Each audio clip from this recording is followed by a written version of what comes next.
झालावाड़ जिले की ताज़ा खबरों से दिन भर अपडेट रहने के लिए अभी सब्सक्राइब करें झालावाड़ 24 न्यूज और हाँ, बेल आइकन दबाना हरगिज न भूलें ताकि आपको नोटिफिकेशन मिलते रहे। कि आगे आने वाले समय में ये एक टेलर है और चेतावनी है प्रशासन को इस धरने के माध्यम से कि आज निश्चित रूप से अपने कानों का पर्दा हटाकर आगे आने वाले उग्र प्रदर्शन के लिए आप तैयार हो जाए, क्योंकि जिस दिन जिलाध्यक्ष का निर्देश और आदेश हो जाएगा तो इन सरकारी अधिकारियों को गांव में, बिजली विभाग के अधिकारियों को गांव में नहीं घुसने दिया जाएगा। और साथ ही धरने के माध्यम से कहना चाहता हूँ और चेतावनी देना चाहता हूँ कि सरकार तो आती है और जाती है, और सरकार में आज कितने धरने, प्रदर्शन, उग्र आंदोलन हम करेंगे, चाहे तुम्हें जितनी दम हो हमारे खिलाफ मुकदमे ला देना, और हमारी जिस दिन सरकार आ गई सारे मुकदमे लेने की जिम्मेदारी हम आगे बैठे लोग ले रहे, चिंता करने की जरूरत नहीं है। 3 साल में कितनी पेशियां आपके माथे होगी, 3-3, 4-4 महीने में एक पेशी पड़ती, साल में 3-3 पेशियां पड़ेगी, मुश्किल से 9 बार आपको पेशी में जाना करेगा, इसलिए आपको चिंता करने की जरूरत नहीं है। आप निश्चित रूप से जहां तक आगे आने वाले समय में बिजली के अधिकारियों को नहीं रोकोगे, जहां तक ये रुकने वाले नहीं है। एक तो जहां तक उग्र प्रदर्शन नहीं होंगे, जहां तक इनके साथ कोई घटना नहीं होगी, जहां तक ये रुकने वाले नहीं है।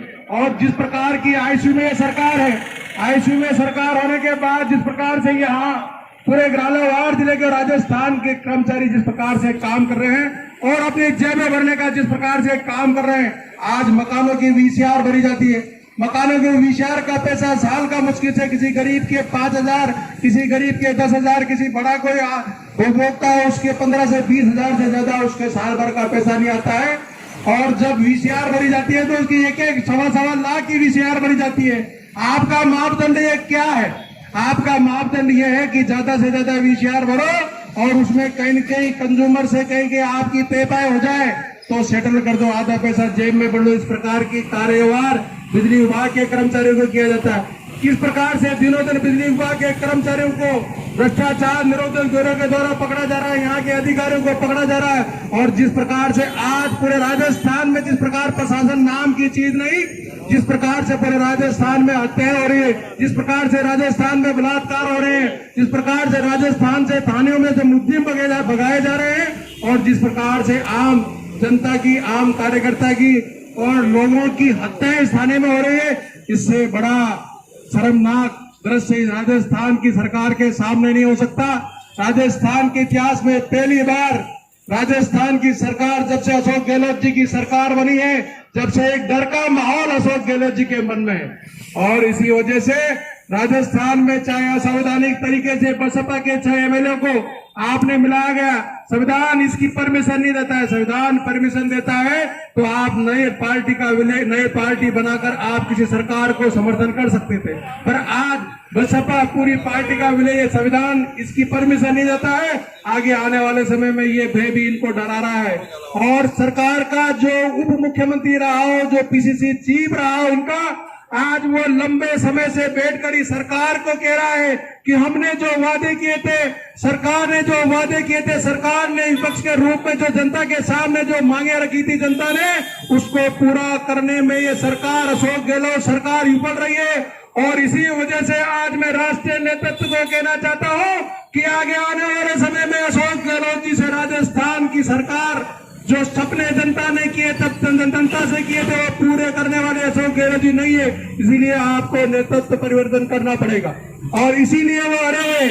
आपने सुना होगा, इतना होने के बावजूद ये अपने भारतीय जनता पार्टी के ऊपर आरोप लगा रहे हैं कि भारतीय जनता पार्टी कुछ कर रही है। हमने सबके उनके वीडियो भी सुने हैं, हमने सबके उनके एस्टिमेट भी पढ़े। वो कह रहे हैं भारतीय जनता पार्टी से हमें कोई लेना देना, हम अशोक गहलोत को इस राजस्थान की कुर्सी से हटाना चाहते हैं। हमारा उद्देश्य सिर्फ और सिर्फ इस अशोक गहलोत को कुर्सी से हटाने का है। उसके बावजूद भी जिस प्रकार का कांग्रेस के लोगों के द्वारा भारतीय जनता पार्टी में आरोप लगा जा रहा है, ये निराधार आरोप है।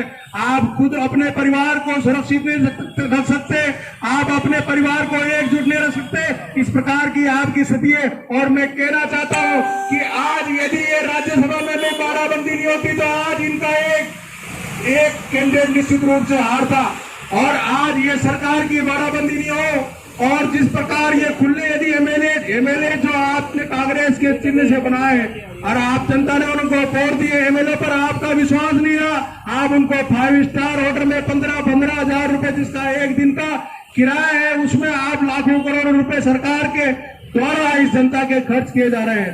दुर्भाग्य राजस्थान की सरकार का कि आपको अपने एमएलए पर विश्वास नहीं रहा, और जिस प्रकार विश्वास नहीं रहा तो मैं मानता हूं कि ये इनको यही डर है कि आगे आने वाले समय में यदि एमएलए कहीं बाहर चले जाएंगे तो ये सरकार निश्चित रूप से गिरने वाली है। आज आपने एक वीडियो देखा होगा, आज सीपी जोशी जी और साथ ही अशोक गहलोत का जो लड़का है वैभव गहलोत, उनका दोनों का वीडियो आ रहा है कि ये सरकार वास्तव में 30 एमएलए यदि खिलाफ मतदान करे तो निश्चित रूप से सरकार चली जाएगी। ये भय, ये डर इनको सता रहा है। और मैं कहना चाहता हूं कि आप चाहे 6 महीने बच सकते हो, 6 महीने से ज्यादा आप नहीं बच सकते। कितने दिनों तक आप इस सरकार के सभी एमएलए को आप अंदर रखोगे? मैं चेतावनी देना चाहता हूं। मैं इस सरकार में राजस्थान के झालावाड़ जिले के, चाहे यहाँ मेरी आवाज इस जिले का कलेक्टर सुन रहा हो तो कान खोल के सुन ले। हम आपके माध्यम से हम केवल चेतावनी देना चाहते हैं कि आपको पूर्व में भी यहाँ के क्षेत्र के सांसद राजा दुष्यंत सिंह जी ने आपको चेताया है, यहाँ के बिजली के अधीक्षण अभियंता को हमने चेताया है, उसके बाद भी आपके कानों में जो नहीं रहेगी तो आगे आने वाले समय में आप सुन ले। निश्चित रूप से यदि जिलाध्यक्ष जी ने एक लाइन यदि बोल दी तो इस पूरे झालावाड़ जिले में क्या होना है, इसकी जिम्मेदारी भारतीय जनता पार्टी आपको देगी। इसकी जिम्मेदारी जिला प्रशासन की होगी। आगे आने वाले समय में उग्र आंदोलन निश्चित रूप से झालावाड़ जिले में होंगे। इसी के साथ मैं अपनी बात को